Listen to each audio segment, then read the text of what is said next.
I got a comment today. I thought I'd make a quick video about it because I think it's actually some pretty good topics here. Gypsy Bewitched commented and said, what video shows what type, watts, makes, bifacial solar panels you put on?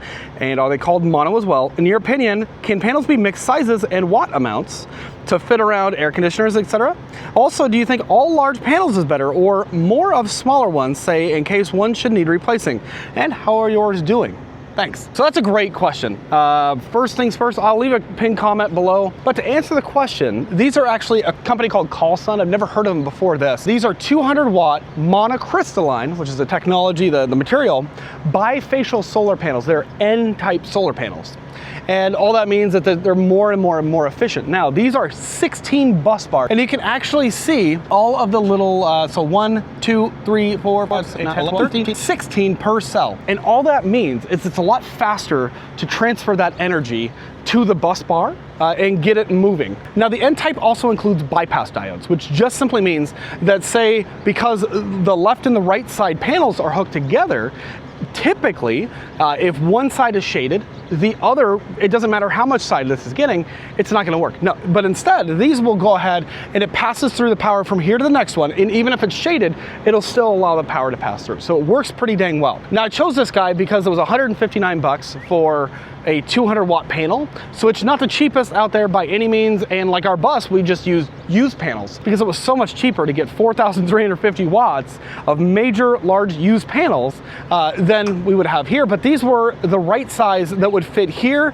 And we matched them, of course, on the trailer, or rather we matched the trailer here. And the bifacial N-type panels simply means we can get light here, but we can also gather, I think they estimate up to 40% of power from the backside, which is really kind of cool.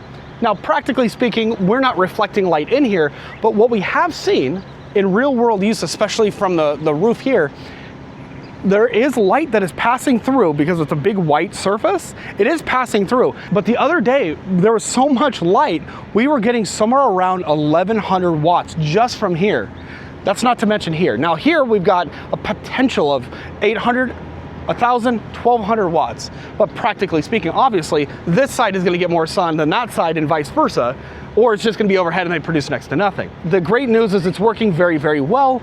We get more than 800 watts with this, and they're generally about matched, which is more than I can ask for. It's just really, really awesome. Now, as for whether or not these are called mono as well, yes, they are monocrystalline bifacial panels, so light on both sides versus monocrystalline monofacial panels. There are polycrystalline. They're going to be less expensive, but also less efficient. So in my opinion, I'm going with monocrystalline all day. I've been very, very happy with them, and why not? Because especially if you're buying used, yeah, there you go. Now this is an important one. Can you mix, say, a 200 watt and a much smaller, right? Because you see all this space, a 100 watt or a 50 watt.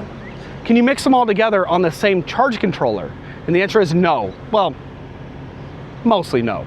See, if I had a 200 watt and a 100 watt, practically speaking, the most I would likely get is probably going to be about 100 watts. And why is that? So there's a voltage and an amperage. And so if we have like 10 volts and 5 amps, and the other one has 5 volts and 2 amps, we're only gonna get the lower of the two numbers when you combine panels. And that's sort of the rule. So the interesting thing is though, is that if I had a 100 here and a 100 over there, and I combined them together, in theory, you could make a 200, you could have two 100s paired to a 200 watt, but it gets just really complicated at that point.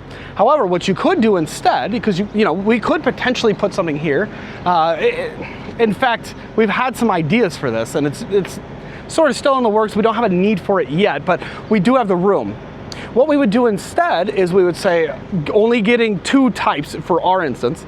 So we've got 1 type all throughout, and this is on 1 controller, that's on a 2nd charge controller, so we have the 2 in there, but we would get a 3rd charge controller, or just use the one that we already have, and the smaller panels can go ahead and connect to that little controller. And then you can connect them to the battery, it doesn't matter, because it's providing its own voltages. But basically, you don't want to mix panels with different voltages and amperages, because you're only getting the lower number of all of those. Now, the second to last question is, big panels versus small panels, which is better?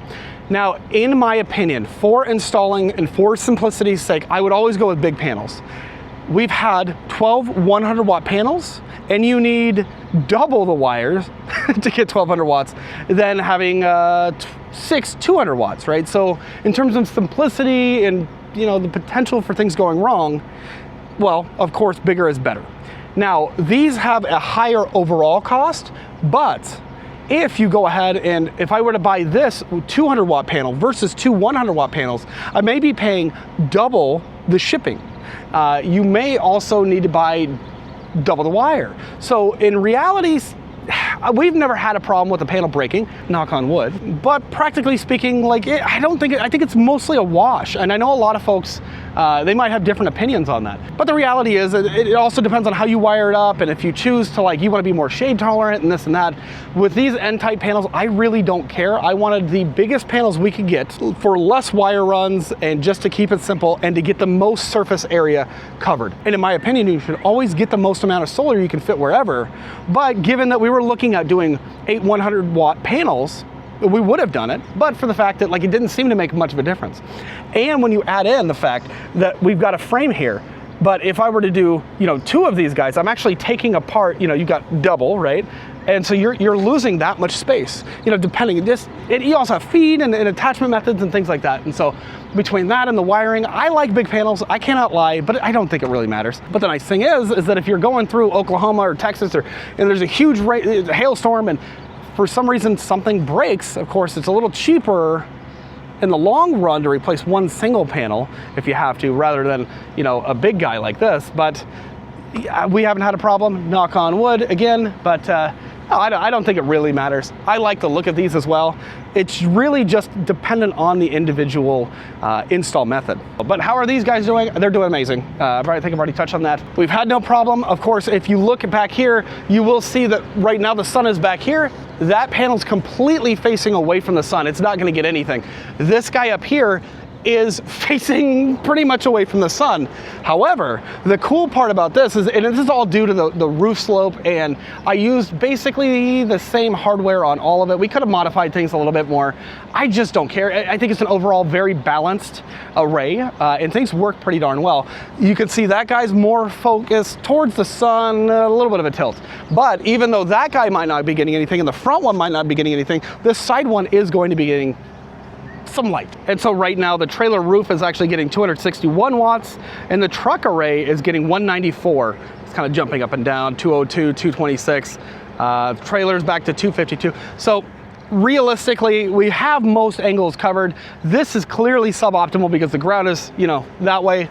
But typically speaking, I wouldn't say we're getting as much as I would love to get out of the truck with, the tilt of all the panels and all that, but I think we're getting a lot more than I had expected to, practically speaking. And overall, if we have sun in the back, we've got these panels. If we have sun in the front, these panels, and sun on the side, we're pretty well covered. So you can't complain, even right now in these conditions when it's real overcast, still getting 300 to 500 watts. That's still pretty good. So I hope that helps. Let me know if you have any questions. Leave your comments below, guys, and we'll see you in the next video. Bye, guys. Yeah, you're hot, I know. We need more solar for that AC, right? Yeah.